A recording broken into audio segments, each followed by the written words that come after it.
Oh boy, here we go. Big news today in the world of Storybook Brawl. Storybook Brawl developer Good Luck Games has just announced that they've been acquired by popular cryptocurrency exchange FTX. I'm going to organize the facts and then offer some of my own thoughts. And hey, in many cases, I've done the research for you, but as is always the case, I highly encourage all of you to do the research for yourself. No matter how much you trust in my opinion, even a perfectly functioning clock is still wrong twice a year or something. I'm also going to give you a few spoilers because there are a lot of thoughts here, and I don't want people to get 5 minutes in and assume that this is some academically overwrought condemnation. First, I turned off monetization for this video because I have zero interest in making a career over drama mongering. Secondly, I plan to continue to play Storybook Brawl for now. I reserve the right to change that at any time, just like I do with every game I play. But thirdly, I do have major concerns around crypto in general and the application to the gaming space. To learn more, keep watching. Who is FTX? FTX is, in their words, a cryptocurrency exchange built by traders for traders. FTX offers innovative products including industry-first derivatives, options, volatility products, and leveraged tokens. We strive to develop a platform robust enough for professional trading firms and intuitive enough for first-time users. That's straight from their website. In other words, this is a cryptocurrency exchange. They offer financial products, which is money making money. Who is Good Luck Games? Good Luck Games is a small development studio founded just 3 years ago. At the time, it was helmed by 3 people, all of whom have a storied history in Magic the Gathering fame and in the video games industry. Their team has grown recently, but remains quite small. While Good Luck Games has worked on other projects, their flagship game is Storybook Brawl. And what is Storybook Brawl? It feels really silly to explain this, but I guess in the vein of completion. Storybook Brawl is a multiplayer competitive card auto battler fashioned after, and in theory, poised to compete with, other popular games like Teamfight Tactics and Hearthstone Battlegrounds. It's also a game I've played a lot of on this channel. All right, now for the news. FTX acquires GLG, well known for their auto battler SBB. By speaking in only acronyms, I can emphasize my expertise on this matter while also demanding so much of your brain to unpack the acronyms that you miss any grotesque logical leaps. Genius. I've linked a developer interview about this acquisition as well as a few sites with the details. There isn't much I can add here on the what front, but I can offer a fair bit of informed guesswork on the why front.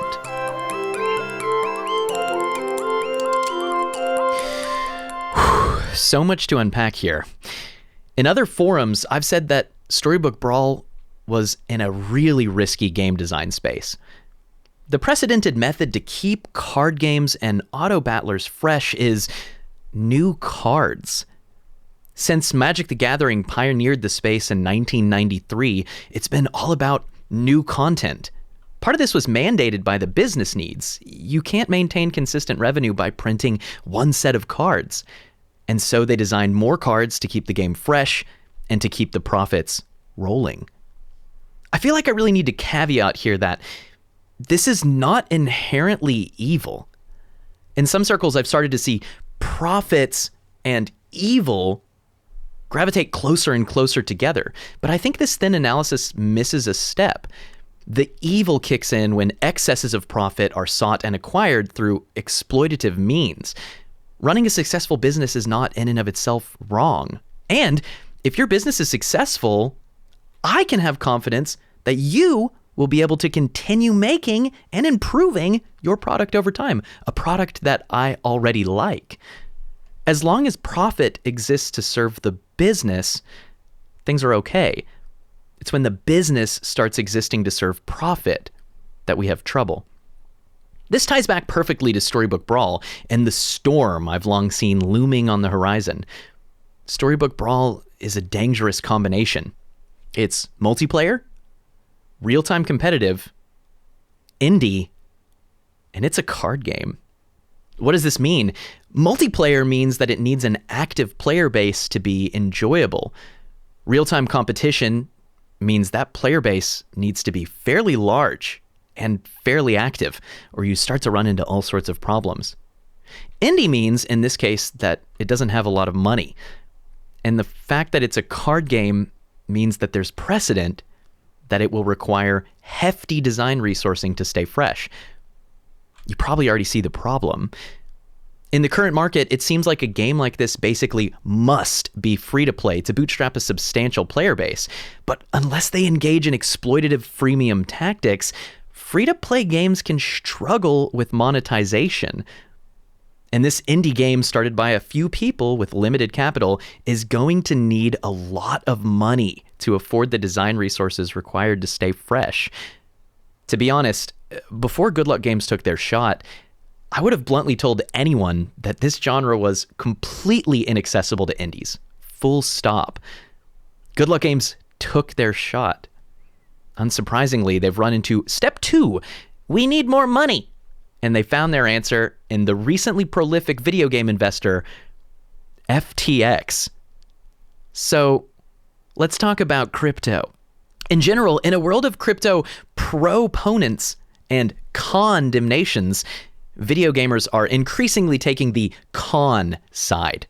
While the defensive stance of the gaming community against crypto has been most likely taken in response to a wild heap of scams in the crypto space, further opposition has its roots in some larger ethical issues. Perhaps the biggest rallying cry of the gaming community and more against crypto is environmental. The argument that major cryptocurrencies require a devastating amount of energy in the midst of a global struggle to reduce energy use and consumption of fossil fuels. Kind of a wrong place, wrong time issue. I'm going to talk more about the environment, but before I do, let me offer you a pro tip of the day when it comes to discourse around crypto and argumentation in general. Something I've noticed is whenever someone says, I'm worried about crypto because it uses too much energy, inevitably, someone else will say, that's dumb. X and Y other thing uses way more energy. They may even take it a step further and get straight to the point. If you are really worried about the environment, then why aren't you actively sitting in Congress right now to protest this other thing? This is a logical fallacy known as whataboutism, which is a form of tu quo qui fallacy, which is itself a special type of ad hominem. The what about response fails to actually deconstruct the argument that the environmental impact of cryptocurrency is too high, instead offering that the environmental impact of some other thing is way too higher, and so you must be a hypocrite if you don't deal with that other thing. And so instead you should do nothing and go hype up crypto, I guess? It's not a strong argument, but it's thrown out all the time as a mechanism to shut down environmental concerns about cryptocurrency.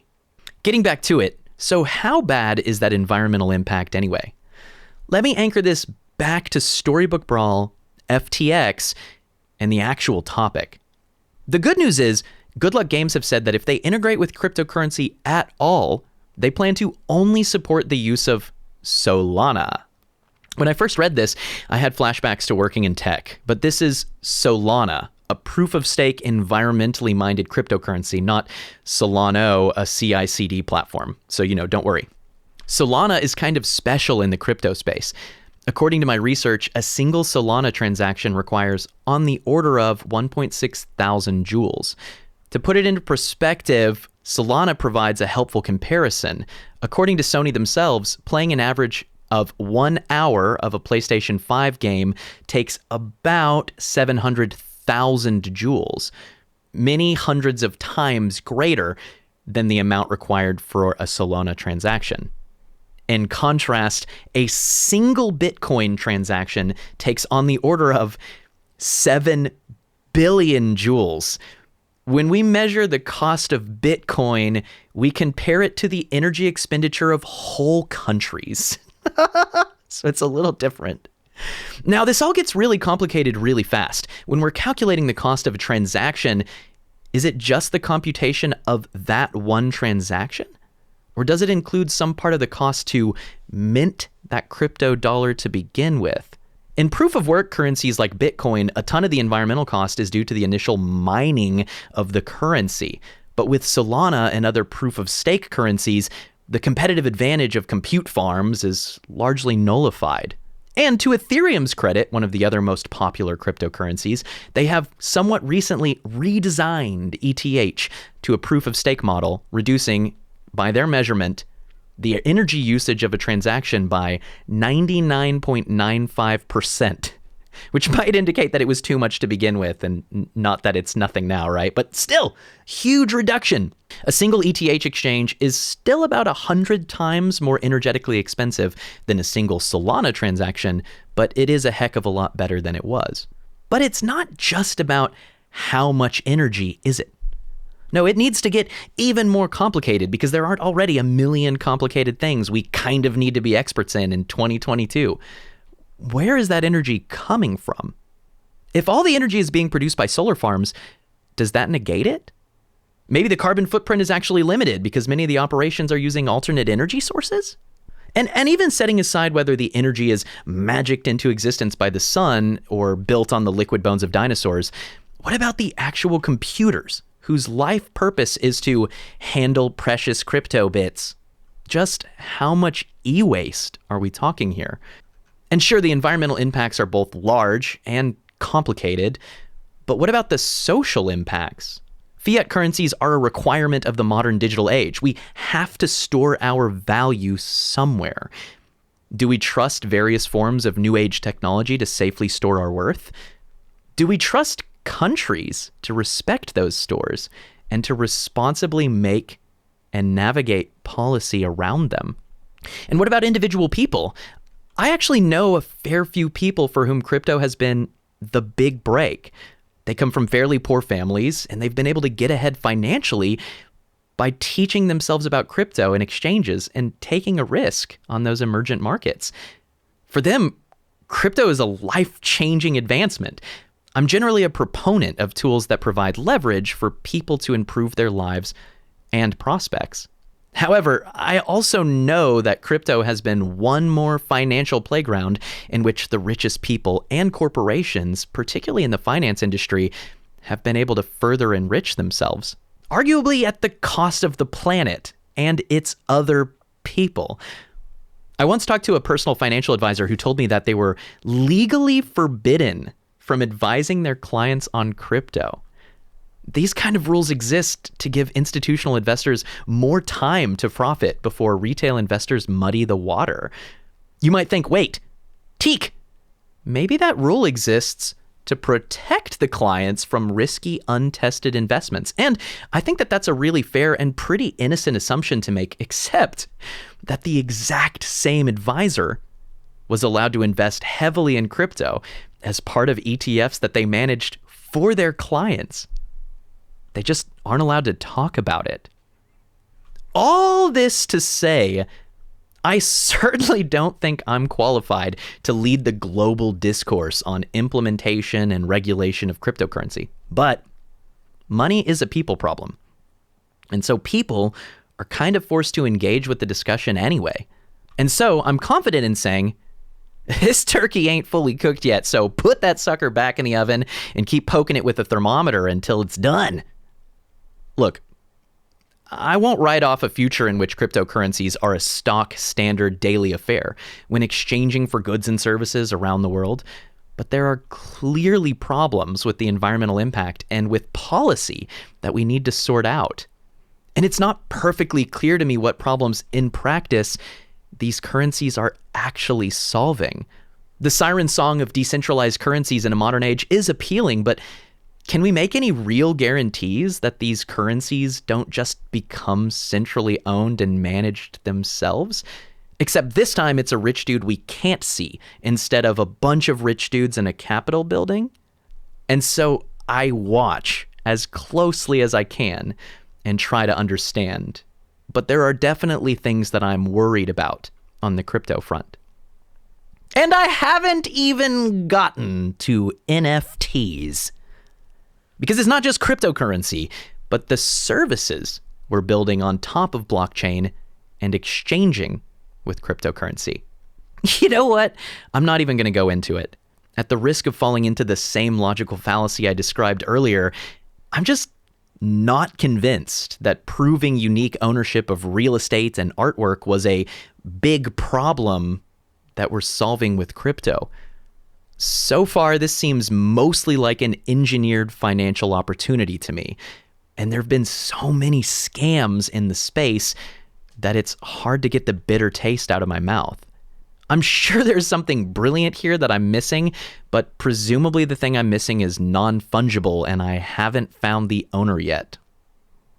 Given all these concerns about cryptocurrency, why would I continue to play and support a game backed by big crypto? Watching the developer interview, a few things stand out to me, and I've linked it down below.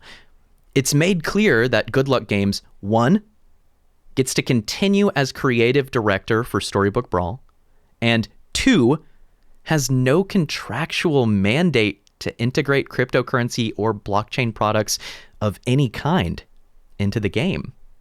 There's something curious going on here, actually, and I hope it will be to the player's benefit. Good Luck Games wants to make the best game possible, but also needs money for it. The game design also complicates traditional monetization methods. The traditional financing path would be to get published or outright acquired by a massive video game industry publisher. However, that almost always comes with a cost. Why is the big studio buying the little studio? Sometimes it's what we call an acqui-hire. The big studio doesn't actually care about the game, but they think the development and design team is incredibly talented. So they buy the studio and support the little project in the hope that they can retain the talent for future bigger projects. However, I suspect that most of the time, big studio buys little studio as a financial investment. They believe that with a bit of upfront capital, the game will make them a lot of money. Because of this, big studio will tend to want a large say in the design and monetization of the game. This can, and often does, distort the game over time. New design direction gets involved, deadlines are set up, and the result is often a final product which lacks the care and player charitability that made the early model so much fun. But this case is special. FTX is not a traditional studio or producer. They're a cryptocurrency exchange, buying games in an age where gamers are mad about cryptocurrency. I have a sneaking suspicion that this glut of purchases is a lot less about financial investment and a lot more about garnering political capital. If FTX can associate themselves with well-loved games and not mess it up, while also taking active steps in a popular direction, like supporting environmentally conscious currencies, maybe this will expand their addressable market in the long run. To be clear, just because Good Luck Games has vowed to only work with Solana does not mean that the same is true for FTX. It's just a potential direction that I see. Anyway, this motivation is what allows them to offer this incredible contract to Good Luck Games. It says, you just keep making what you're making, we'll give you a bunch of resources, and if there's a way you like to incorporate our product eventually, we can do it, but you don't have to. A no-writer's contract like that is very rare, and so I can completely understand why Good Luck Games would take them up on it. And if you dig deeper, there's more precedent to the relationship as well. Good Luck Games VP of Marketing and Magic Hall of Famer Luis Scott Vargas has a podcast that's been sponsored by FTX for almost a year. An established business relationship makes it easier to get that first contract going. And I gather that the experience with the podcast has been positive, creating trust that they'll follow through on their promise to let Good Luck Games make the best game possible. There are questions I can't answer, like what other financing options were explored by the devs? But for now, I plan to continue playing Storybook Brawl. Good Luck Games is far from the first developer who needed money to make a good game. And it seems like they're being thoughtful with the technologies they're willing to use and with the allowances of their contract. I remain cautiously optimistic about the future prospects of Storybook Brawl, and I'm eager to learn more in the weeks to come. But I will be keeping a very close eye on things. And as for you, the line you draw in the sand around crypto is one that you need to draw for yourself. Whether you're a diehard crypto is the future and I want to boldly go supporter, or a staunch I won't touch any product that's even indirectly supported by crypto opponent, I encourage you to make an informed decision based on existing research and your own moral compass. As is so often the case, the world is complicated, and no matter how much we may be tempted to do so, we can't boil the world down to a simple binary of bad and good.